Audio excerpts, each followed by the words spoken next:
ধর্ষকের মৃত্যুর আগে ধর্ষিতাকে মৃত্যুবরণ করতে হয়। এটা হচ্ছে আমাদের সোনার বাংলাদেশ।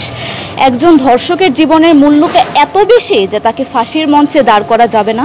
আমরা বাংলাদেশে কয়জন ধর্ষকের নাম জানি যাকে কঠোর থেকে কঠোরতম শাস্তি দেওয়া হয়েছে, যাকে ফাঁসির মঞ্চে দাঁড় করা হয়েছে? আমরা কি আদৌ কেউ জানি না।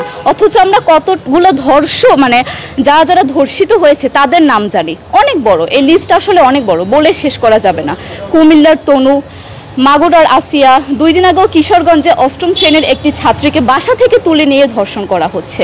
বাবার হাতে মেয়ে ধর্ষিত হচ্ছে, ভাইয়ের হাতে বোন ধর্ষিত হচ্ছে। আমরা আসলে নিরাপদটা কোথায়? আমার মনে হচ্ছে আমরা যেন আইয়ামে জাহিলিয়া যুগে চলে গিয়েছি। মাঝে মধ্যে মনে হয় এর থেকেও খারাপ সময় আছি আমরা, কারণ ওই যুগে মেয়েরা অ্যাটলিস্ট সম্মান নিয়ে মৃত্যুবরণ করতে পারতো। জন্মের পরপর জ্যান্ত মাটিতে পুঁতে দেওয়া হতো, আর আমাদের ধর্ষণ করে নির্মমভাবে তারপর মৃত্যুবরণ করতে হচ্ছে।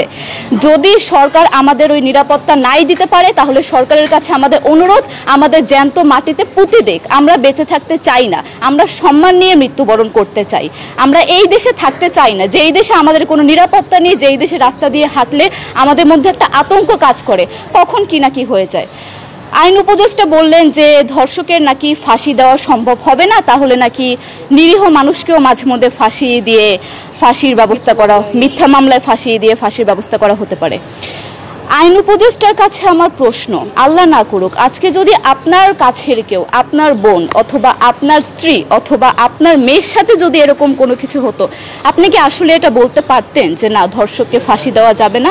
কোনোদিনও পারতেন না। আপনি সবার আগে তার ফাঁসির ব্যবস্থা করতেন, সম্ভব হলে নিজের হাতে মেরে ফেলতেন।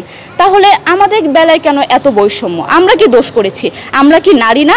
আমরাও তো কারো বোন, আমরাও তো কোনো বাবার সন্তান, আমাদেরও তো বেঁচে থাকার অধিকার আছে, তাই না? কিছু হলে মেয়েদের পোশাকের দোষ দেওয়া হয়। আমার কাছে প্রশ্ন, একটা 8 বছরের শিশুর মধ্যে এরকম কি থাকতে পারে যেটা একটা পুরুষকে অ্যাট্রাক্ট করবে, যেটা একটা পুরুষকে সিরিয়াস করবে? সেরকম হলে আসলে ধর্ষণ করা হতো সবসময় প্রাপ্তবয়স্ক মহিলাকে। কিন্তু আমরা আসলে পরিসংখ্যান গবেষণা করলে দেখতে পারি যে ধর্ষক সবচেয়ে বেশি করা হচ্ছে শিশুদেরকে, কিশোরীদের সবচেয়ে বেশি ধর্ষণ করা হচ্ছে।